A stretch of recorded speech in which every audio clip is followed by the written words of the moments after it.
Com o fim da perseguição de Diocleciano ao cristianismo, depois de sua morte, o imperador Constantino, por volta de 303 d.C., assume o reinado. Sendo assim, Constantino faz a declaração da liberação do cristianismo no Império Romano. O cristianismo, nessas alturas, era, senão a principal religião do Império Romano, cujo Império Romano achava por mais fácil colocar uma única religião, assim ficando mais fácil manter o povo em uma só ordem.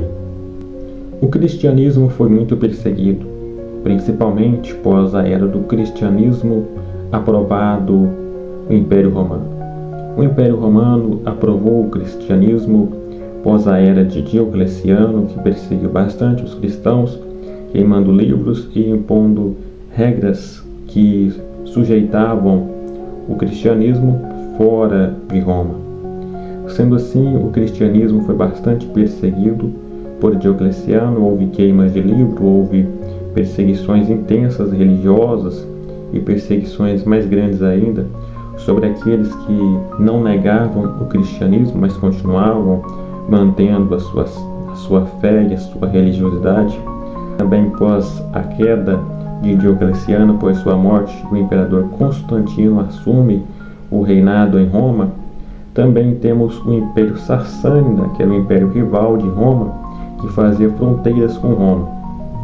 O Império Sassânida também cultuava não ao Deus único e verdadeiro. Tinha, assim, alguns cristãos, mas a principal religião era o zoroastrismo. Sendo assim, essa religião do zoroastrismo não aprovava muito a religião do cristianismo, e por outras razões políticas e geográficas também não aprovavam o Império Romano, tendo apoio a eles. Também o Império Romano não gostava dos persas, e isso fez com que houve contenda. Sendo assim, o Império Romano tinha muitos cristãos em seu exército e também em seu império. Sendo assim, também o Império Sassânida fez por não aceitar os cristãos em seu império, perseguindo-os até a morte, fazendo com que fossem mortos e seus livros queimados em fogueiras. O Império Sassânida negou completamente a fé, principalmente no reinado de Sapor II, que durante ainda a vida de sua mãe, quando estava no ventre, já se tornou a rei. Colocaram-se a coroa acima de sua cabeça e ele já foi aceito como rei desde o tempo em que estava no ventre de sua mãe. Com certeza era um homem meio que adorado naquela época, porque desde o ventre de sua mãe já era um rei.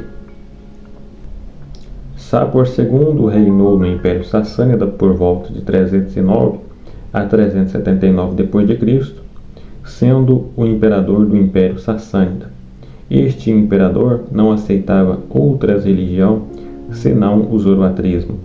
Portanto, o cristianismo para eles era contra a sua lei, porque o Império Romano, seu rival, onde havia muitos cristãos, eles entendiam que o Império Romano poderia ter talvez espiões, que seriam os cristãos, que estavam os perseguindo ou obtendo informações para passar para o Império Romano.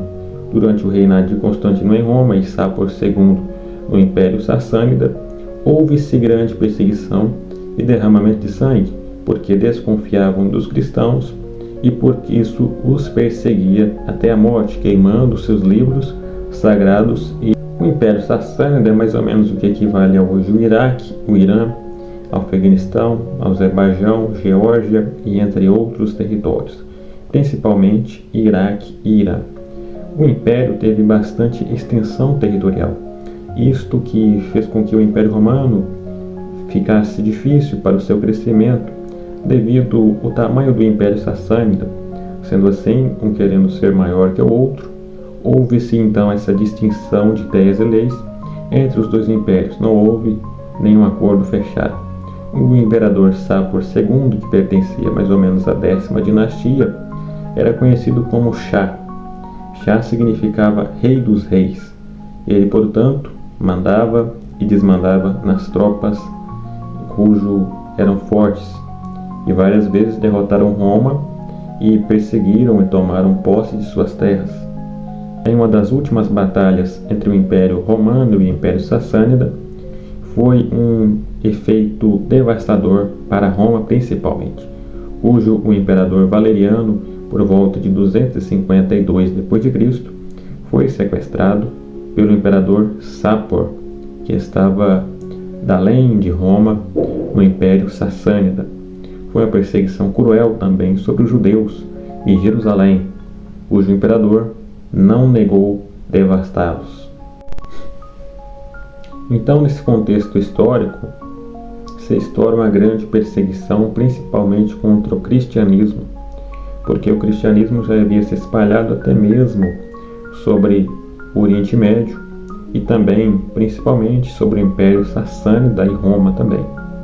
Com isso, houve grande perseguição. Historiadores dizem que mais de 16 mil cristãos foram mortos sob grande perseguição, alguns presos, outros queimados, outros crucificados, assim como no Império Romano, e também livros sagrados foram queimados, como no templo do imperador Diocleciano, que reinou, se eu não me engano, até 311 d.C., no Império Romano. Foi uma grande perseguição que se estourou acima dos cristãos, principalmente, e sobre os romanos por conta de grandes revoltas de Roma e do Império Sassânida, fazendo assim com que os cristãos e o cristianismo sofressem também severas consequências. Provavelmente a perseguição durou até pelo menos a morte do imperador Sapor, que reinou até 379 d.C., sendo o imperador perseguidor do cristianismo durante o reinado no Império Sassânida.